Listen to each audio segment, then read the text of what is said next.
안녕하세요. 복지만 챙겨도 먹고 사는데 걱정 없는 세상을 만드는 부자 아빠 100억입니다. 매일 도움이 되는 핵심 정보만 전달해드리고 있는데요. 오늘은 기초연금 받기 위해서 주의해야 할 사항 4가지를 안내해드리겠습니다. 더불어 기초연금을 받기 위해서는 재산이 얼마까지 있어야 하는지를 전부 계산하여 안내해드리니 꼭 끝까지 시청해주시기 바랍니다. 본격적으로 알아보기에 앞서 구독과 좋아요를 눌러주시면 영상을 제작하는데 큰 힘이 됩니다. 오늘 안내해드리는 내용은 기초연금을 받기 위해 반드시 알고 있어야 하며 앞으로 기초연금을 수령하실 분도 숙지해야 할 내용이겠습니다. 기초연금은 소득평가액 하위 70% 65세 이상 어르신에게 제공되는 혜택입니다. 모든 어르신에게 제공되면 좋겠지만 이렇게 선별적으로 지원하는 만큼 최대한 기초연금에 대해 공부하셔서 받을 수 있는데 못 받게 되는 억울한 상황을 피하시기 바랍니다. 기본적으로 기초연금을 수령하기 위해서는 소득 인정액이 단독 가구의 경우 202만 원, 부부 가구의 경우 323만 2천 원인 경우입니다. 소득 인정액이라는 말이 다소 헷갈리실 텐데 소득 인정액이란 재산, 소득, 연금 등 모든 사항들을 소득 인정액이라는 것으로 환산하여 계산하는데 제가 영상 중간에 소득과 재산과 현금이 얼마 있으면 기초연금을 받을 수 있는지 안내해 드리도록 하겠습니다. 더불어 무심코 한 행동으로 인해 받고 있던 기초연금이 중단되거나 아예 받지 못하게 될 수도 있습니다. 그러니 오늘 안내드리는 기초연금 주의사항을 만 65세에 가깝거나 만 65세 이상 어르신께서는 꼭 숙지하시기 바랍니다. 첫 번째로 큰 금액을 현금으로 찾거나 이체하는 행위입니다. 기초연금을 수령하기 위해 3개월 전에 은행에서 현금을 인출하거나 가족에게 계좌이체를 하는 경우가 있습니다. 기초연금 소득 인정액 산정 방식이 금융재산은 최근 3개월 평균 잔액을 기준입니다. 그렇다면 3개월 이전에 가족에게 분산시켜두면 되지 않을까 생각하시고 이런 행동을 하십니다. 이는 기초연금 부정수급 사유라고 보고 있습니다. 특히 금융실명제를 도입한 이후 모든 금융거래는 전산으로 확인이 가능합니다. 만일 많은 돈이 오간 흔적이 있다면 이에 대한 소명자료를 제출해야 하는 사례도 발생합니다.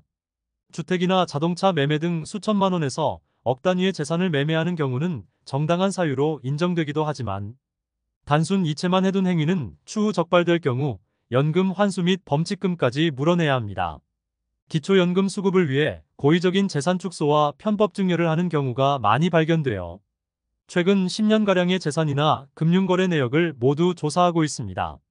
즉 증빙할 만한 자료를 제출하지 못하면 부정행위이니 시간 낭비만 될 것이므로 굳이 그러실 필요가 없겠습니다. 당장은 걸리지 않더라도 추후 발견되면 받은 금액 전부 환수 및 이자까지 물어줘야 하는 경우가 생깁니다. 두 번째는 재산을 증여하는 행위입니다. 꽤나 시간이 지난 정당한 증여가 있었다면 인정을 해주지만 재산 증여가 있어도 증여된 재산가액을 전액 없애주는 것이 아니라 자연적 소비금액을 차감하여 증여로 인정해줍니다. 즉 이미 증여를 한 상태라도 나의 재산으로 일부분이 남아있는 것입니다. 올해 기준으로 1억 원을 증여하면 단독 가구는 월 199만 원, 부부 가구는 월 244만 원씩 감액하여 계산하므로 단독 가구는 약 4년 3개월이 지나면 1억 원이 소멸됩니다. 한편 부부 가구는 약 3년 6개월 후에 1억 원이 소멸되는 형태입니다. 정리하면 65세로 인정되기 직전 기초연금을 받기 위해 1억 원을 자녀에게 증여했다면 단독 가구는 약 4년 3개월 후, 부부 가구는 약 3년 5개월 후에 1억 원이 없다고 인정됩니다. 물론 기초연금 때문에 수억 원의 재산을 일부러 증여하지는 않겠지만 어차피 자녀에게 줄 예정이었는데 기초연금도 있으니 넘겨야겠다고 생각하셨다면 큰 도움이 되지 않을 수 있습니다. 그러므로 수억 원의 재산을 자녀에게 증여를 한다면 생각보다 오랜 기간 동안 나의 재산으로 잡히기 때문에 증여세까지 납부해가면서 기초연금을 위해 증여할 필요는 없겠습니다. 세 번째로 사업자 등록을 위한 명의나 계좌를 빌려주는 행위는 피하는 것이 좋습니다. 이 부분은 대부분 어느 정도는 인지하고 계실 겁니다.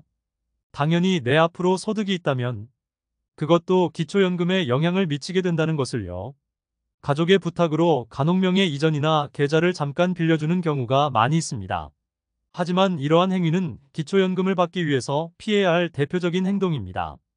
우리나라의 대부분의 복지체계가 이와 같이 이루어지므로 기초연금 외에 다른 현금급여 복지 혜택을 받을 수 없는 경우가 생길 수 있습니다. 이는 기초연금뿐만 아니라 건강보험료에도 즉각 영향을 미치게 됩니다.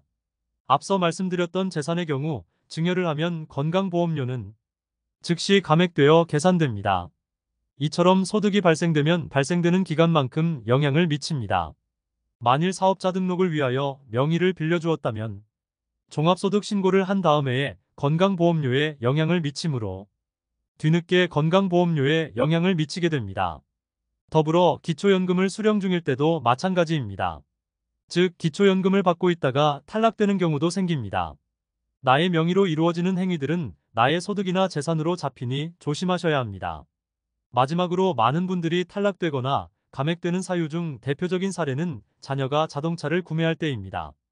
기초연금을 수령 중이거나 수령 예정인 분의 자녀가 20대 후반에서 30대 초중반인 경우가 많은데 아무래도 운전 경력이 많은 부모님 명의로 자동차를 구매하면 보험료가 싸다는 이유로 부모님 명의로 자동차를 구매하기도 합니다.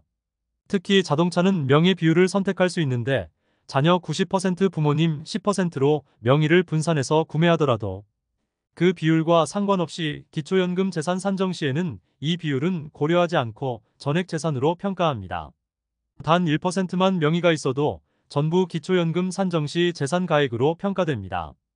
다만 건강보험료의 경우는 명의 비율대로 보험료에 영향을 미치게 됩니다.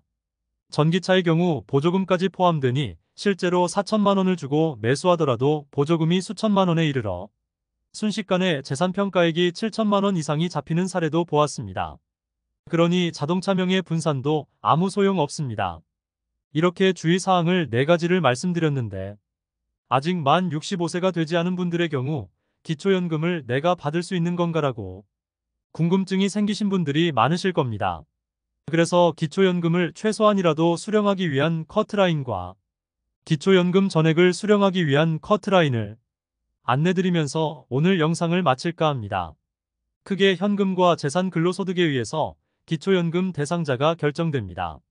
그래서 현금이나 재산 근로소득만 따로따로 계산한 금액을 말씀드리면 2023년 기초연금 대상이 되기 위해서는 단독 가구인 경우 현금만 있으면 6억 2,600만 원 이하, 재산만 있을 경우 7억 4,100만 원 이하, 근로소득만 있는 경우는 396만 원 이하면 기초연금 대상이 됩니다. 부부 가구인 경우는 현금은 9억 8,960만 원, 재산은 11억 원, 근로소득은 6, 770, 143원 이하면 기초연금 대상이 되겠습니다. 그러면 기초연금을 전액 다 받는 금액인 단독 가구 31만 1,950원, 부부 가구 51만 5,120원을 다 받기 위해서는 단독 가구인 경우는 현금이 5억 2,900만 원 이하, 재산만 있을 경우는 6억 4,400만 원 이하, 근로소득만 있을 경우는 350만 원 이하면 다 받을 수 있겠습니다. 부부 가구인 경우는 현금은 8억 3,500만 원 이하, 재산은 9억 5,100만 원 이하, 근로소득인 경우는 680만 원 이하가 되면 기초연금을 다 받을 수 있겠습니다. 이 커트라인을 충족하는 분이라면 앞서 말씀드린 4가지 주의사항 꼭 지키셔서 이상 없이 기초연금 받으시기 바랍니다. 인위적으로 재산을 줄이거나 인출하는 행위는 오히려 부정적인 영향을 미칠 수 있다는 점 명심하시기 바랍니다. 이상 기초연금을 수령하기 위해 하지 주의해야 할 사항 4가지와 기초연금 수령 커트라인을 살펴보았습니다. 이런 주의사항을 신경 쓰지 않고 모든 어르신에게 지급된다면 좋겠습니다. 하지만 선별적으로 시행되는 복지인 만큼 받을 수 있는 조건이었는데 부주의로 인해 대상이 안 된다면 그만큼 억울한 일이 없겠습니다. 그러니 안내해드렸던 점들도 참고하셔서 많은 복지 혜택 받으시기 바랍니다. 다음 영상에서는 생활에 필요한 더 다양한 복지 할인 및 정보를 소개해드리겠습니다. 끝까지 시청해주셔서 감사합니다. 오늘 영상이 마음에 드셨다면 좋아요 부탁드립니다. 구독 알람 설정을 해주시면 도움되는 정보를 매일 접하실 수 있습니다. 내일 또 뵙겠습니다. 감사합니다.